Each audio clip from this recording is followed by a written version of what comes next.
I guess the more hidden signs are, the obvious one is lowering engagement scores whilst attrition is low, whilst performance is robust, because people who are job hugging are very often performing. They're doing well. It's not that they're lazy or that they're slacking. If those three things, I think there is a high chance there's some job hugging going on.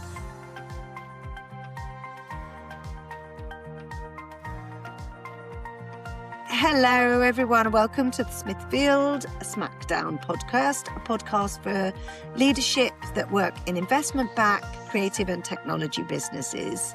You will see today that I have Aisha Bouvet back with me. We are going to record today our second podcast about job hugging. One, because the first one was really popular, and also because we had a lens on employees, candidates of businesses for the first one, and it has such a huge impact on the business itself. So we wanted to separate them. You can listen to them independently, but of course I would say go back and listen to Aisha again on the first podcast, which has more of a lens on candidates or employees. Aisha, welcome back. Thank you for agreeing to do a second part. Before we go any further, it would be great to just get an introduction to you and a couple of headlines on why we're talking about job hugging today. Yeah, absolutely. So thank you for having me again, Bea. As Bea said, I'm Aisha, and I'm a fractional chief people officer and executive coach. And I also work as a startup mentor for a VC fund. And job hugging is really a topic, Bea, which fascinates me. Me too. Isn't right? I love the term. I didn't come up with it. The newspapers, or the HR news, I should say, are full of it. But it's a new trend, or recent trend. It's not new, it's recent. Where people stay put in their roles, for ensuring job stability rather than pursuing new growth or general new job opportunities. So there's this trend at the moment, which, as to your point, affects individuals, employees, leaders, as well as organizations. And it's a really common topic in pretty much, I would say, 80% of my coaching conversations this year. Really? As much as Yeah. that? That's why we need a part two. Okay, thank you. Okay, so Aisha is very thoughtful about how she plans podcasts and sends me lots of information about what she would like to share, more so than most, and I've been really appreciative of that. So we're gonna cover a few things today. Benefits of job hugging, which that was very unexpected in your notes, but you made some really thoughtful comments that I think would be really useful. And then we're going to go on to talk about risks, and as always, takeaways, real stuff that people can use in their business and will inspire us all to do a better job.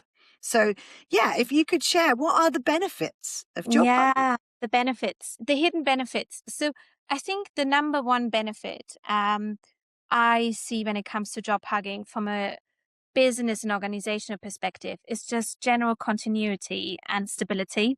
So as people seek stability, it actually also creates a level of stability in organizations because people stay put. And after certainly last year, and I don't know, Bea, if that came up in your conversations as well, but change fatigue has also been a topic last year. And there's been quite an interesting study by Gartner saying that I think in the last 3 years, most organizations which took part in their research went through 5 major organizational changes in the last 3 years. 75% expect more to come in the next 3 years.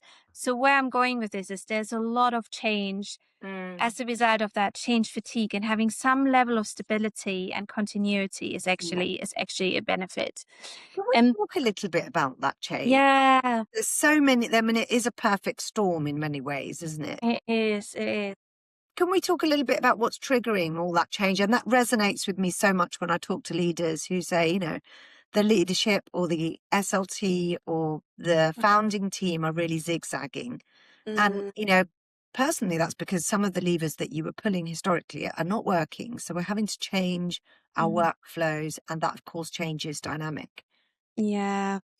Well, 100%. I think the obvious candidate is also Gen AI and Of the course. disruption of Gen AI, right? And all organizations trying to figure out what does it mean for them, how AI enabled they want to be.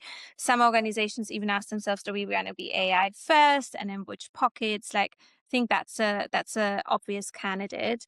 I think a second one is that change has become really unpredictable, actually, over the last year, because I mean, the Trump administration has caused a lot of Mm, surprises, right? With the tariffs, now with the war, and that means that leaders and teams equally are exposed to change they didn't expect and have to kind of figure it out in the moment. Paired with economic uncertainty in general, I think that's probably a common theme as well. And then it's a bit, I see a bit of a post-COVID overhang, right? Where there's a lot of push for growth, but keeping costs low, yes. and driving cost efficiencies, and companies figuring out what does that mean, Yeah. and therefore driving a lot of change. So these are probably the key themes I see, Yeah. be when it comes to that. They absolutely resonate with me as a business Mm, founder, but also in a hiring capacity. Of course, yeah, never in a board meeting until recently have we had to discuss global economics, global politics, potential life-threatening diseases. yeah, These are all new risks that we're trying to navigate together. So absolutely yeah. agree with you. Yeah, yeah. Where was I, B? Yeah. The other benefit, sorry, the other very not underestimated benefit is just retaining institutional knowledge as people job hack. So the longer people stay in their role, typically the more knowledge they have about the business, deeper the relationships they have with other parts of the business, with external parties. That can be quite helpful. And then last but not least is it's a cost question as well. Hiring is expensive, turnover can be expensive, and that gives leaders and organizations also an opportunity to be direct in an ideal world, if they can direct some of that funding to other things the business could benefit from. So I think these are probably the three key things I can think about and remember from my notes. Yeah, I mean, if you'd asked me off the top of my head, I wouldn't have said there is any benefits, but there are really clear benefits. And Yeah. particularly if you're in a founder or leadership capacity in a role, that's really helpful to have somebody who knows what they're doing, who Mm. knows what the client base are doing. So letting all that tacit knowledge walk Yeah. out of the business is essentially going to make your job harder. You're going to have to rehire them, as you say. So all Yeah. that will make sense. What are the big risks? So one is what I call like talent jam, really. So if people stay put, it reduces the opportunity for leaders to use internal mobility, be it secondments, be it moving people around in the team, be it promotions. That's pretty limited if people stay in their current roles and Mm, really hack their current roles. And high performers and really ambitious people, that can be quite demotivating, mm, right? And demotivated job hugging, is just having an adverse impact yeah. on morale and engagement, which is quite obvious. It's creating a block, isn't it? It does create a block. Almost curiosity, enthusiasm is replaced with predictability, routine. We just want to maintain the status quo.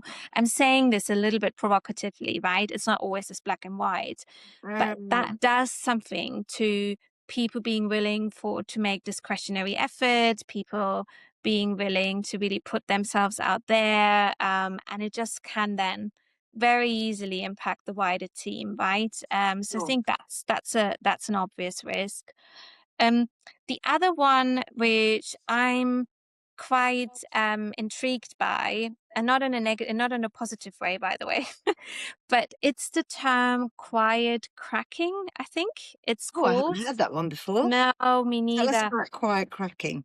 Quiet cracking, yeah. And the idea behind it is, and I think it was Resume Builder who did a study on this, or Monster, one of the two B, is that people, like a big percentage of people who are job hugging are actually worried to lose their job, which is almost having the effect that they hug their current role even more to Yeah. want to protect what's there. And out of that, there is a tendency of people working longer hours. I think it was in their study 62%, um, trying to take on more workload, really to almost make themselves indispensable. And the effect it has is when you look at absence rates, when you look at statistics around work-related stress, burnout, they're actually also rising, continue to rise at this point in time, certainly in this country. So there is something in there that it can have quite an adverse effect on people, but then I guess also capacity within the team when people default to that. And then the obvious risk is just the impact it has on change, agility, and innovation, right? Like if people are safety first, status quo first, like the openness to try new things, make the most, get the most value out of Gen AI technologies is probably a little bit stalling or undermined Yeah. if there's too much job hugging going on. Well, as we said, this is the most obvious one, and this is the one Yeah. that came to mind for me. So essentially, the way Yeah. I've been describing it is you have people in the seat, but you don't necessarily have them on the bus. Exactly. That's a perfect analogy. I love that. I will use that with my coachees bee. I love that. It's right. So the Yeah. bit that we always want to circle back to, right, is Yeah. what can businesses do about this? What can Mm, they look out for? I think that's really important so that they can yeah. be quite intentional about. And then what can they do about it? Yeah.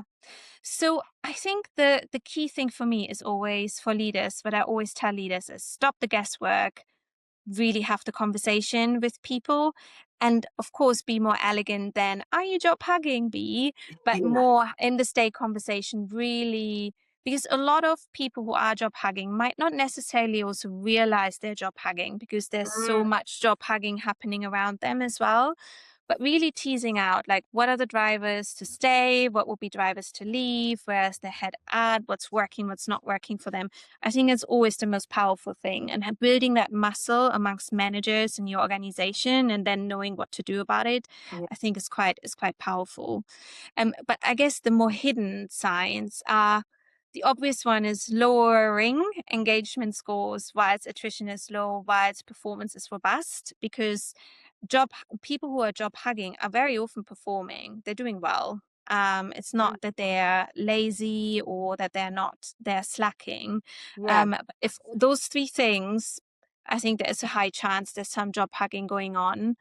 I think the other one is just tempered ambition, where people are just in career development conversations are just not really pushing for what's next. Not And on I the don't, bus. right, guys?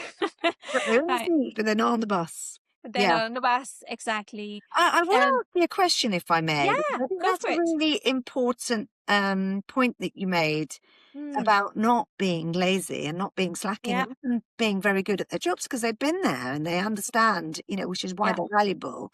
But it can be very easy, can't it, for a manager, a person that's responsible for that person, essentially by all intents and purposes, to feel like that person is lazy and slacking, or to make that assumption because they're not perhaps as engaged as they once were. Or as you Mm, said, their ambition is tempered somewhat. yeah, it's that. And also what ICB is almost, this gives an easy way for putting a closed eye to the problem, if you wish, right? Yeah. Because if people are performing, they're not really asking for more, you could walk away thinking, oh, it's all hunky dory. And below the surface, it's not hunky dory, if that makes sense. So I see there almost a little bit of potential for leaders and managers to sleepwalk into this and thinking Mm. my team is in a great place, but reality is there could be, I mean, there always could be in a better place, but there are some issues which might surface because the market won't stay as soft, I hope at least, as it is now, and being so employer led as it's now. So, it could be a snowball effect at one point, if leaders are not careful and continue to think about how to retain and develop their people. Yeah. Would be my counter argument. Yeah. Mm, I mean, and to some degree, people are just playing the game. You know, the reason why they maybe aren't looking for something else is because that confidence in the market isn't quite there yet, and people No, really need to see that before they feel like, actually, I'm ready to go and explore my next adventure at work. exactly, exactly. I think that's spot on. Yeah, Is there anything else people can do? I mean, I'm going to yeah. ask you a hard question. Can people, can you bring people back round from being a job hugger to that kind of top right, really performing on the bus? How do we get them back on the bus? Good point. So I really like the phrase, which is again not mine, but it was like the exam question that I explored the other day with someone was like, how can you turn job huggers from job hugging into job pride? And I Mm, think that's it, because there are loyal employees and they want to do a good job. And they just, as a leader or as an organization, you just need to help to reinvigorate, I guess, the motivation, the confidence, the energy in people. Sometimes, people have, everybody has a life expectancy in a role in a business. That's normal. Hardly ever anybody starts in the same organization in the same jobs and retires in the same organization in the same yeah. job. But there's very often things leaders and organizations can do. Um, and then the other thing I really love is the concept of micromobility, because if people are really about safety, risk aversion, trying to cling on to their current job, there might be opportunities to reinvigorate this motivation and energy, as I mentioned, by just giving a little stretch, micro stretch, or opportunities within their current job, be it working on a different market segment, working with different stakeholders, like Mm, not overwhelming stretch assignments, yeah. but keeping in mind there's this really useful model. I always forget the gentleman's name, which is like a performance pressure and people. If people are in their comfort zone, they don't get Yeah. the right? And if they're too overwhelmed, they're probably Mm, stressed, yeah. panicky. But there's this very happy medium of stretch zone where people typically tend to be at their Yeah. best. And most people want to be at their best as well. So, Absolutely. Yeah. right? I mean, I guess what we're saying is people are in a rut for many reasons that we've Yeah. discussed, but to get them out, we need Yeah. to give them something that isn't just challenging, also a space that they can flourish in, but they do need some stretch and some change Yeah. in their role. 100%. I think if I take away one thing from this Mm, conversation, and one like mega tip, for me, it's stop the guesswork. yeah. You've Stop the got to guess. have the conversation Yeah. little and often. You've got to plan it, Yeah. really kind of plan it and make sure that you have their career in mind so you don't come across as clumsy. It's not Yes. about answering the question, it's about finding a solution, isn't it? 100%. And to build on that, B, there's also the intent that sometimes small gestures mean actually a lot. So I sometimes work with leaders who say, well, I can't at the moment promote X, Y, and Z, and that's my issue. But Yeah. really what people tend to care about at work is purpose, that they feel the work they do has any sort of meaning, and that's again very subjective. Autonomy. And that's where I think leaders who might job hack themselves need to be careful about that they don't start, going into taking on work their team maybe should be doing and therefore becoming a bit overpowering. And then last but not least is mastery, right? Having the perception that you get better at what you do. And again, it doesn't have to break the company's bank account by doing something crazy, but thinking about small gestures can really make a difference to help Mm. people to snap out of job Yeah. hugging. Yeah. Yeah, and I guess that person feels then seen, and Yeah. like there is a way out of this job hugging situation, and that is not Exactly. just to sit around and wait for the market to get better, basically. Exactly. Exactly. I love Or for somebody in their team to leave so they can take their job. that. Yeah. Can I ask how, as a coach in Yeah. this situation, as a coach, what advice would you give to the person that was managing a job hugger? Oh, good question. I think my general advice, particularly for leaders in the tech industry, and I assume it's the same in other industries as well as industry agnostic, is really growth has to happen because otherwise, people in leaders team will hit a career ceiling and it will be career limiting for them if they don't put themselves out there, particularly now with Gen AI. So Mm, almost not seeing it as a choice, as an option, and always be proactive about it. Like, yeah, don't wait for the market to get better and you having X percentage of your team saying goodbye, I'm out of here. yeah, Thank you very much. Like, don't, you always as a leader need to be a step ahead and create an environment where people can say, yeah, I think I am job hugging and let's figure out what we're going to do about it. Right. In a more roundabout way, maybe less yes, explicit than that. yeah, But I think that's probably what I would yeah. advise. So creating a bit more safety I think so so. people can feel Yeah. comfortable. Yeah, the great Yeah. advice. Okay, Yeah. another interesting one. Thank you again for joining us. Likewise. Aisha, I'm going to say goodbye from me. Thank you again for joining us. And I will share all of the takeaways and the inspiring stuff we talked about here as a blog post as well. So I appreciate it. Brilliant. Thank you so much.